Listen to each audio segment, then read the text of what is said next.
We continue now at the top of Daf Mem Chesam and Beis Mesechet Kesuvos. This is Kesuvos Daf 48b. The Mishnah here continues L'Reshus Habal L'Nisuin. The girl is considered to be in the Reshus of her father until she's given over to the Reshus of her husband, and they have a marriage, they have a chuppah. Rashi over here says L'Reshus Habal L'Nisuin Kolomar Shetikones L'Chuppah L'Shem Nisuin. When she enters chuppah L'Shem Nisuin, Shetei Mesura L'Reshus Habal. That's when she's given over to the Reshus of her husband. And the Mishnah continues, Masar ha'av l'shluchei habal. Let's say the father gives her over to the messengers of the husband, harehi b'reshus habal. Then at that point in time already, she's considered in the reshus of her husband. Halach ha'av im shluchei habal. But let's say the father walks together with the shluchei habal. O shehalchu shluchei ha'av im shluchei habal. Or let's say the messengers of the father walk together with the messengers of her husband to bring her to the husband, harehi b'reshus ha'av. At that point in time, she is still in the reshus of her father. Masro shluchei av l'shluchei habal. Now, if the shluchim of the father give her over to the shluchim of the husband, harehi b'reshus habal, then she is considered in the reshus of the husband.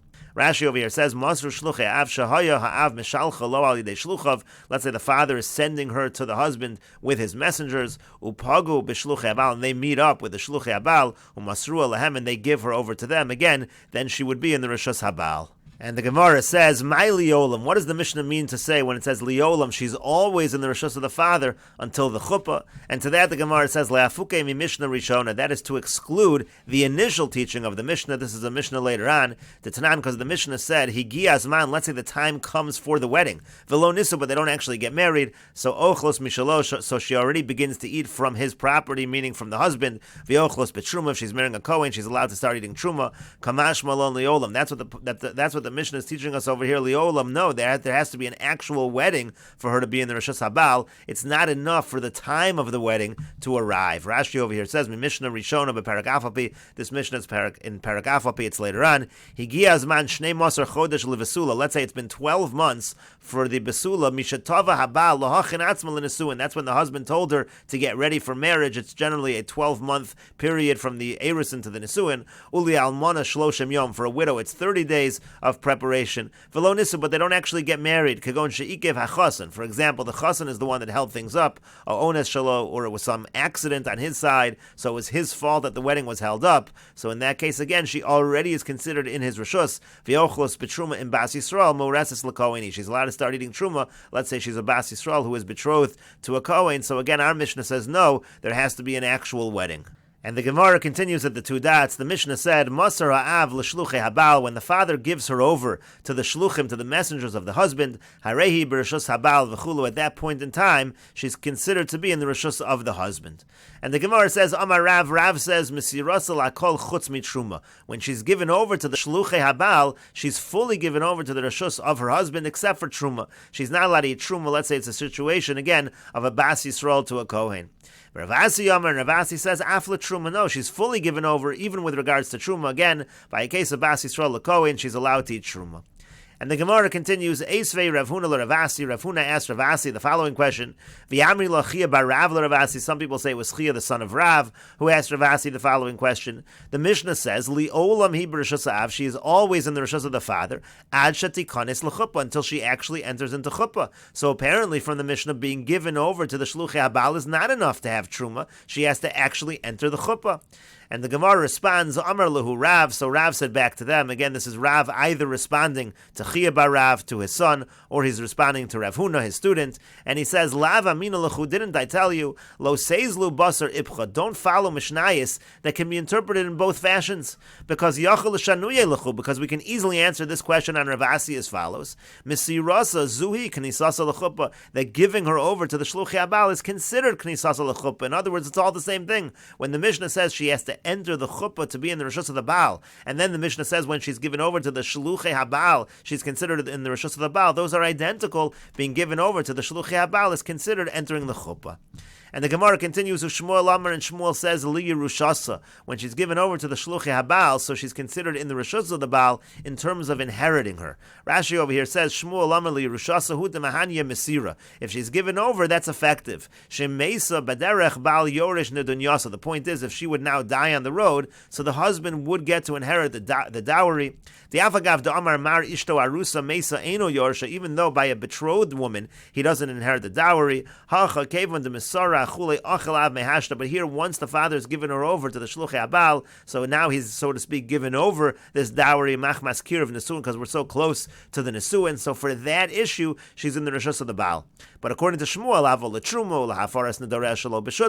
when it comes to truma, when it comes to annulling her vows without a partnership, or for anything she finds going to him, that's just because of hatred. There's no concern for Eva right now. So giving her over to the shluchei habal, according to Shmuel, is not going to be effective for any of these things, as chuppah would be effective. Chuppah would be effective, but giving her over to the shluchei habal is not, according to Shmuel.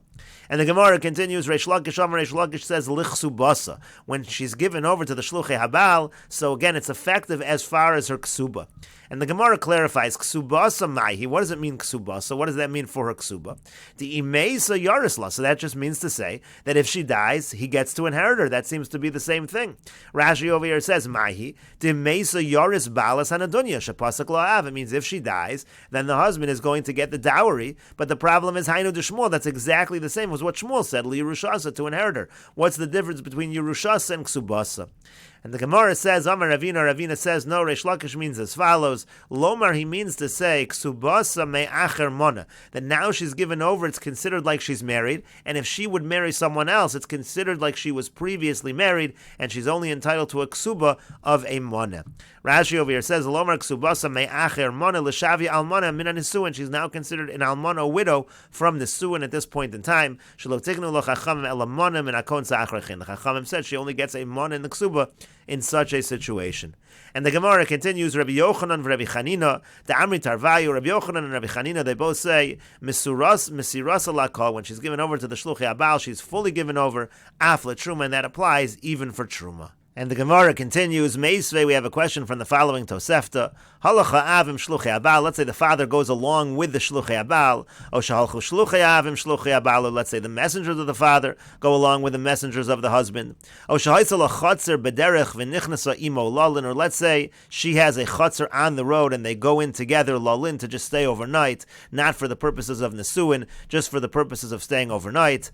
Aval pisha ksubasa bebeis bala. Even if her ksuba is in the house of her husband, Mesa Avia Yarsha, but still, if she dies, her father is going to inherit her, meaning to say, in all of these cases, she's not considered in the reshus of the husband in terms of Yerusha. Masar av l'shluchei habal. Now, let's say the father gives her over to the shluchei habal. O shemasru shluchei av l'shluchei habal. Or let's say the shluchei av give her over to the shluchei habal. O shehaisa lo chotzer b'derech. Let's say he has a chotzer on the road. V'nichnasa imo l'shum nisuin, and she enters with him for the purposes of nisuin. Av al pisha ksubasa b'veis avia. In that situation, even though her ksuba is still in the house of her father, mesa bala yarsha. In that situation, if she dies, her husband does inherit her. She's considered in the reshus of the Baal in terms of Yerusha. But the Tosefta says, Bamed devarim amurim li Yerushasa. But what are we talking about over here? Only in terms of Yerusha. Avol truma, but when it comes to truma, ein isha ochelos betruma, ad shetikonis l'chuppah. The wife does not get to eat truma until she actually enters the wedding canopy, until the actual chuppah. And so the Gemara says, to Yufta dechulu, this seems to refute everybody above who says that she is entitled to truma before the chuppah. And the Gemara says, indeed, to Yufta, it is indeed a refutation. And the Gemara continues, Hagufa Kasha, the Tosefta itself is internally contradictory. Amrit nichnasa imo lolin. First it says, in the first part it says, if she enters with him just to stay overnight, not for the purposes of nisuin. Time with the lolin sounds like the reason is because the purpose is just to stay overnight. Hastama l'shem nisuin, but if they just entered stam, the assumption would be it's for the sake of marriage. Ema seifa, now look at the end of the Tosefta. Nichnasa imo l'shem nisuin. There it says if she enters with him for the purposes of nisuin. Hastama lolin, it sounds like if she would just enter stam, then it would be lolin, then it would be in order to just stay overnight.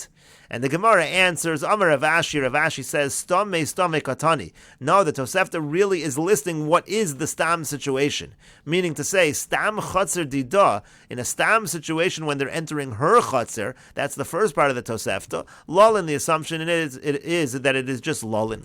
But stam chotzer didei, but if the stam situation where they're entering his chotzer, linisuin, the assumption is that it's for nisuin.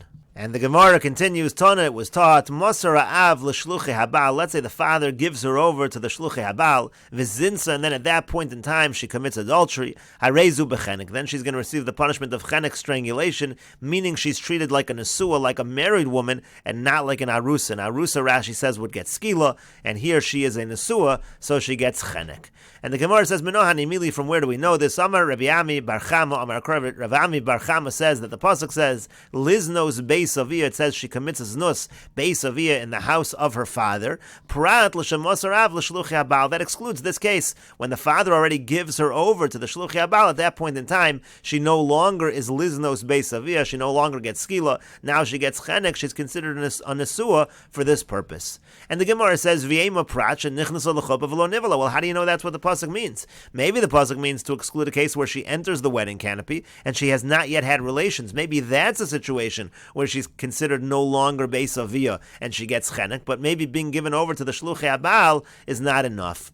And the Gemara says, Amar Rava says, Amar li Ami explained it to me as follows, Chuppah behed yaksiva. The fact that chuppah is enough, that we already know, that's explicit in the pasuk, so this pasuk must be coming to teach us this chiddush by the situation of l'shluchei habal, where she's given over to the messengers of the husband. Where do we see chuppah in the pasuk explicitly? The pasuk says, Kiya nara besula ma'orasal ish. It talks about a nara besula ma'orasa. So what does that mean? Nara velo bogeris. Nara means she's not a bogeris. Besula velo ba'ula. She's a besula and she's not a ba'ula. Ma'orasa velo nesua. She has to be betrothed and not married. Again, in all these situations, if she's a bogeris, if she's a ba'ula, if she's a nesua, she's not going to get skila. But the question is, what does nesua mean? My nesua. What exactly does nesua mean?